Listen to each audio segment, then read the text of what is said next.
Tá? O que é o sistema? Vamos pegar o dicionário português aqui. Sistema: conjunto de elementos concretos ou abstratos, intelectuais e organizados. Conjunto de instituições econômicas, morais, políticas de uma sociedade e que os indivíduos se subordinam. Tá entendendo o que é o sistema? É uma coisa organizada de forma inteligente.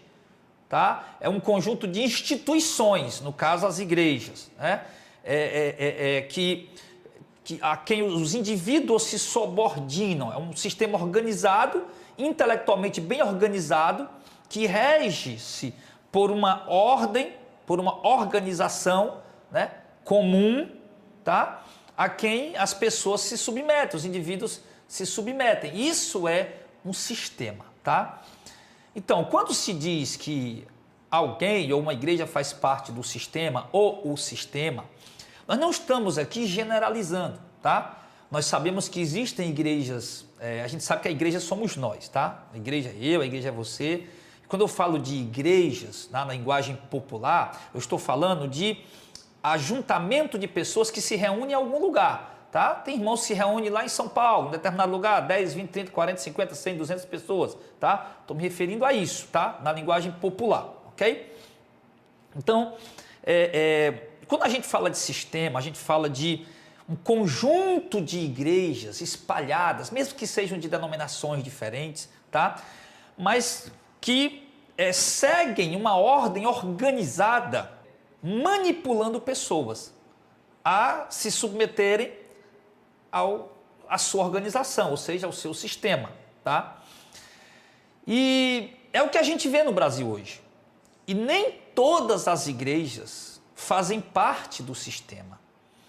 Não é pelo fato de uma igreja ter um ponto alugado, uma garagem alugada, ou se reunir na sala da casa do irmão, ou num galpão alugado, tá? E ter cadeiras ali, um púlpito para pregar, não quer dizer que isso é o sistema, tá? Isso é o sistema. Isso pode ser um sistema da forma material, física, tá? Mas já quando entra para a forma intelectual, abstrata, né? Intelectual, do que se ensina, tá? Aí é onde se tem que ter cuidado.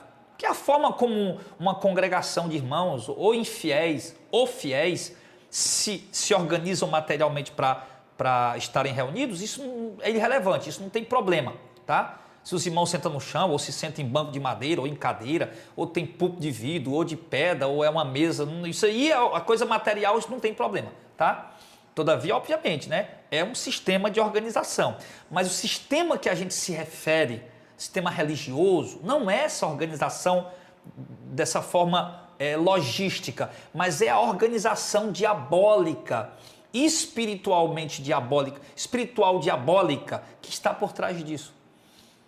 Tá? Por exemplo, vamos comparar aqui para você entender, preste atenção, em nome de Jesus. Tem paciência aí, irmão. Tem gente que entra no vídeo, passa 1 minuto, vai-se embora. Tudo bem, se você não quer, não interessa, então fica na bênção, tá? Mas preste atenção, você que interessa em aprender e saber o que eu estou falando. Vamos, por exemplo, vamos falar aqui, dar um exemplo aqui do sistema religioso. Vamos comparar com o sistema político. Um exemplo. Todos os deputados federais, vamos colocar os deputados federais, né? Não estou aqui citando esse ou aquele, tá bom? Estou dando um exemplo. Todos os deputados federais, eles têm uma verba, além do salário deles, tá? O salário deles que é aproximadamente 35 mil mensal, tá? Salário líquido, dinheiro líquido, salário líquido que ele recebe. É mais ou menos 35 mil reais, a última vez que eu tinha olhado, né? 35, 37 mil. Mas de verba de gabinete, tá? Por mês, eles recebem quase 100 mil reais, 100 mil reais. Eu não sei quantos mil reais para o auxílio paletó, sei quantos mil reais para o auxílio gasolina, sei quantos mil reais para o auxílio moradia, o cara pode ter 10 casas, mas ele recebe, né? Sei quantos mil reais para plano de saúde, sei quantos mil reais para o auxílio de comida, enfim. Então, tá? Todos os deputados têm direito a isso, eles recebem isso. E isso a gente sabe, irmãos, a gente sabe que isso embora seja regido pela Constituição, não é algo contrário à lei, mas é imoral. É imoral. Na questão ética, na questão moral, isso é imoral, tá? Chega a ser um absurdo, ok? O quanto que cada deputado recebe anualmente, milhões de reais para um gabinete de um único deputado anual.